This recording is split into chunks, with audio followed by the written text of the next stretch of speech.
కొన్ని ఉపన్యాసాలు విన్న తర్వాత ఎట్లా అనిపిస్తుందంటే ఈరోజు ముఖ్యంగా ముఖ్యమంత్రి రేవంత్ రెడ్డి ప్రసంగం విన్న తర్వాత అనిపించింది సరుకు లేదు, సబ్జెక్టు లేదు, బబ్రాజమానం భజగోవిందం. 3 గంటలు ఊకదంపుడు ఉపన్యాసం. అందులో ఏమీ లేదు. పొరపాటున కూడా గ్యారంటీల ప్రస్తావన రాకుండా, డిక్లరేషన్ల ప్రస్తావన రాకుండా కేవలం తన సెల్ఫ్ డబ్బా కొట్టుకోవడానికి మాత్రమే వాడుకున్నారు ఈ ప్రసంగాన్ని. తెలంగాణలో సామెతుంది, మింగ మెతుకులేదు గాని మీసాలకు సంపెంగ నూనె వెనకటికి ఎవరో చెప్పిందంట. అట్లాగే 6 గ్యారంటీలకు మంగళం పాడి ఇవాళ క్యూర్, ప్యూర్, రేర్ అనే కొత్త 3 ముక్కలాట మొదలుపెట్టిండు. Cure, pure, rare.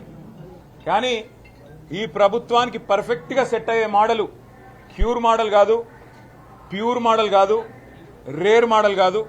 ఈ ప్రభుత్వానికి పర్ఫెక్ట్ గా సెట్ అయ్యే మోడల్ ఏందయ్యా అంటే చోర్ మోడల్, 420 మోడల్, చోర్ మోడల్.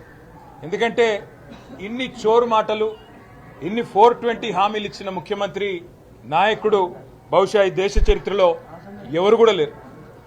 మేము అనుకున్నాం 2023 డిసెంబర్ 7న ఏ సంతకం అయితే మొదటి సంతకం పెట్టాము అని చెప్పారో ఆ ఫైల్ ఎక్కడ పోయిందయ్యా? కాకెత్తుకుపోయిందా? తొలి గవర్నర్ ప్రసంగంలో చెప్పించావు కదా, కాకెత్తుకొని పోయిందా? మరి ఆ ఫైల్ ఎక్కడ పోయింది? 6 గ్యారంటీల ఫైలు అని నిన్ను అడిగితే ఇవాళ చెప్తాడేమో అనుకున్నాం. సిట్టేస్తాడో, లేకపోతే అరే ఆ ఫైల్ దొరికింది ఇగో తీసుకొచ్చినా అని చెప్పి శాసనసభ ముంగట పెడతాడో, లేకపోతే ఈ ఫైల్ దొరికి మరి ఆ ఫైల్ ఇన్ని రోజులు అమలు చేయనందుకు ఎవరన్నా అధికారుల్ని బర్తరఫ్ చేస్తాడేమో అనుకున్నాం. కానీ చూస్తే ఆ ఫైల్ ఎవరో ఎత్తుకపోలేదు, ఓటుకు నోటు దొంగ రేవంత్ రెడ్డి ఎత్తుకపోయిందని మాకు అర్థమైంది. ఎందుకంటే ఇవాళ ఆయన మాటలు వింటుంటే ఆయన మానసిక స్థితి పట్ల కూడా మాకు కొంత ఆందోళన ఉన్నది. ఇట్లాంటి మానసిక సంతులనం లేని వ్యక్తి ఈ రాష్ట్రాన్ని నడుపుతుంటే నిజంగా కూడా ఈ రాష్ట్ర ప్రజలు కూడా ఆలోచించాలి.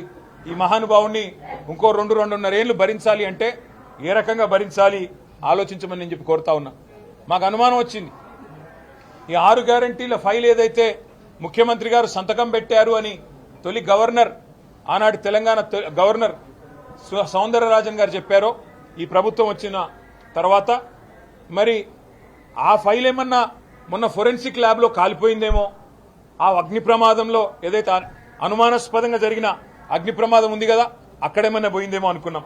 కానీ చూస్తే సక్సెస్ఫుల్ గా ఇవాళ ముఖ్యమంత్రి గారు మాట్లాడితే మాకు అర్థమైంది ఒకటే, ప్రతిపక్షంలో ఉన్నప్పుడు ఆనాడు కాంగ్రెస్ పార్టీ అధ్యక్షుడిగా 3వ పంటకు రైతు బంద్ వేయాలని మాట్లాడిన పెద్ద మనిషి ఇవాళ 3వ నెల 3వ వారం వచ్చినా కనీసం ఈ రోజు కూడా రైతు బంద్ వేయలేని ఒక అసమర్థుడు, తనను తాను కాపాడుకోవడానికి, రైతుల ఆగ్రహాన్ని చవి చూడకుండా ఉండడానికి ఇవాళ మా మీద బూతుల వరద. బాకీ పడ్డ పెట్టుబడి సాయాన్ని ఎప్పుడు ఇస్తాడో చెప్పలేదు.